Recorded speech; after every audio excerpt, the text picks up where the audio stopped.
Here's the deal. It's hard if you work in a job.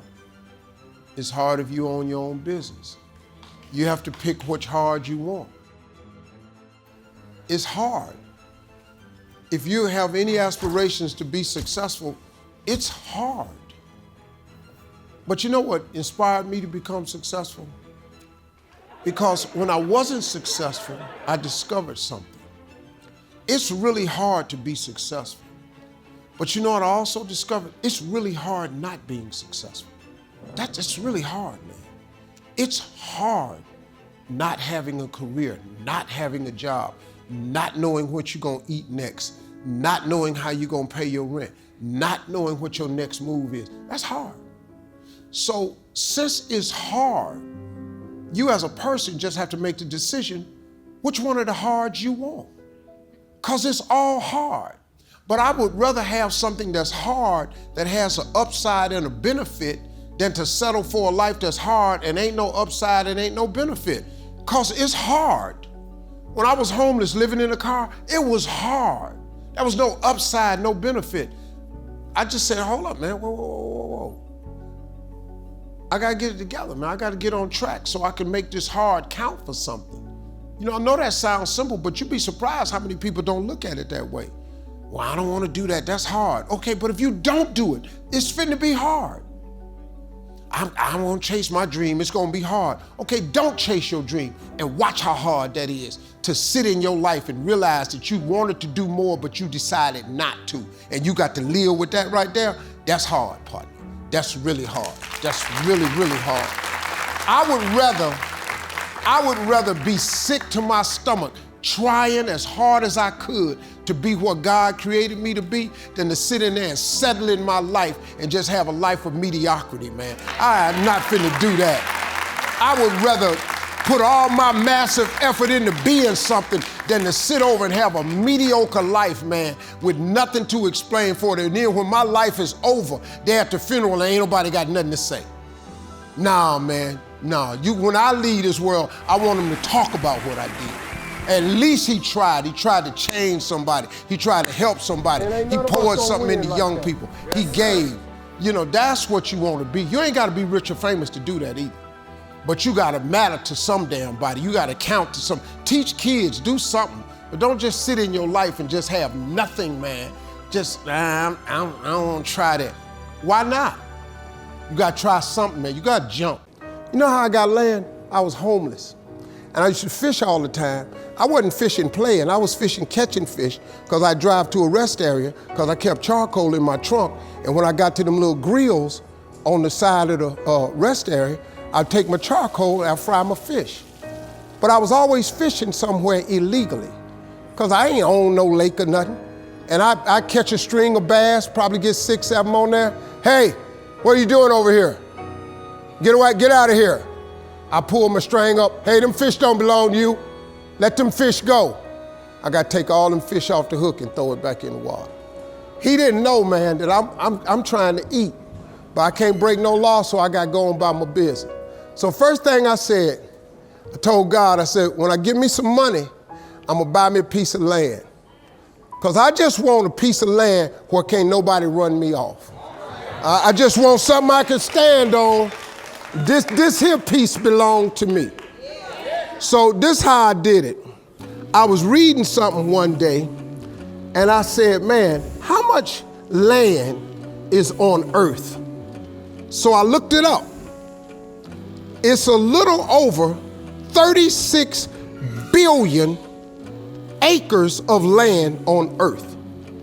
At the time, it was between 5 and 6 billion people on earth. It's a little over 8 billion now.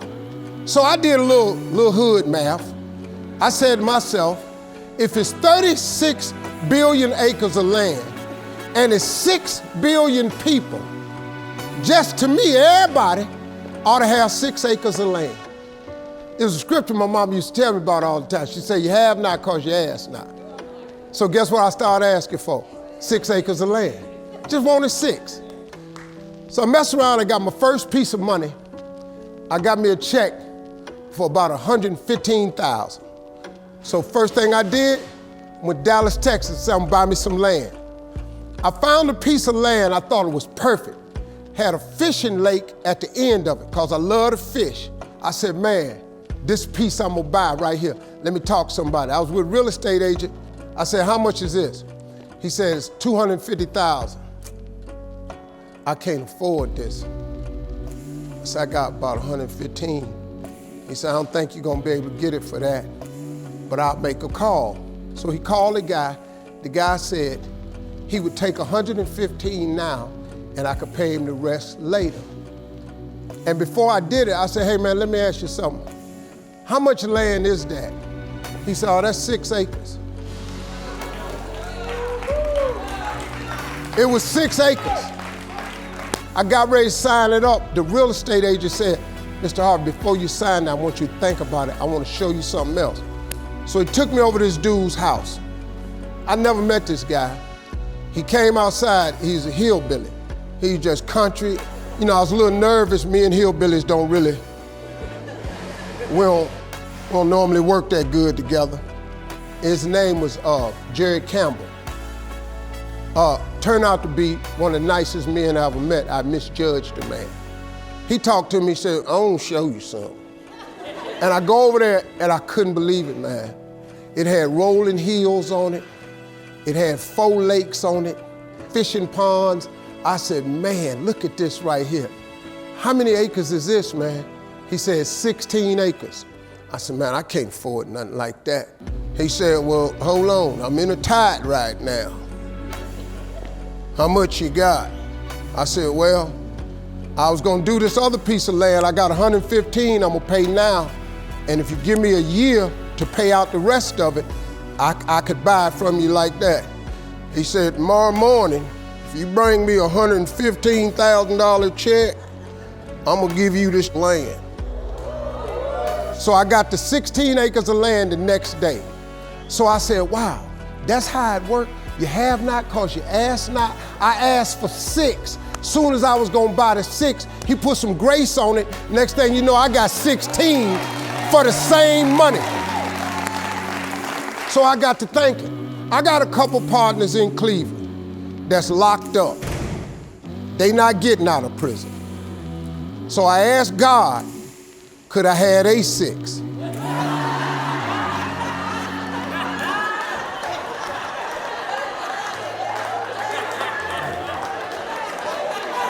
They not getting out. They got 6 coming. Hey Lord, can I have a 6? So you know what he did? Some land opened up next to it. I bought 18 more acres. I bought it. So I went back up to Cleveland. I was hanging out one day. My boys was on the corner.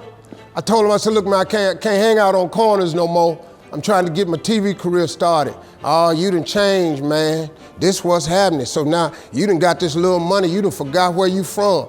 I said, okay, hey, Lord, can I have A6 too? So I see right now, yeah, I see what's happening right there. They ain't finna go nowhere. So I kept asking for everybody I thought wasn't gonna ask for their 6. I asked for their 6. I ended up owning almost 300 acres of land in Denton County, Texas. But I just kept on, man. Just kept on with it. I just kept the faith. I kept believing. I kept asking him. I kept wanting. God got great life for you, man. But you're gonna have to ask for it. And when you ask for it, you're gonna have to believe it. After you believe it, you gotta put your work in. Now, if you don't wanna do the work that it takes to be successful, this man with his success, if you knew how hard he worked, if you knew the hours he put in, the hours his daddy put in, if you knew what it really took, it's daunting. It's days, man, where you go, whoa, what is this I'm trying to do? But you got to hang in there. See, getting what you want is up to you. How you get there, that's up to God. See, the problem with you is you trying to figure out how to do something. Listen to this, the how-to ain't none of your business. The Bible don't tell you to figure nothing out. It say ask, believe, and receive. Now, see, you keep going down these churches, they keep telling you this, but you ain't listening. I'm asking you to listen. You can turn your life around if you change your attitude. You change your attitude, you change your altitude. Stop sitting in here with a life of mediocrity when that ain't what God created you for. Now, you might not want this life. You might not want what it takes to get here. But if you want this life, you got to put in your work. You got to put it in. You got to stay prayerful. You got to never give up. You got to talk to God every day. Now, if that ain't what you want to do, then good luck. You keep doing what you've been doing, you're going to keep getting what you've been getting. I would try something else if I was y'all. I appreciate y'all coming. Thank y'all very much.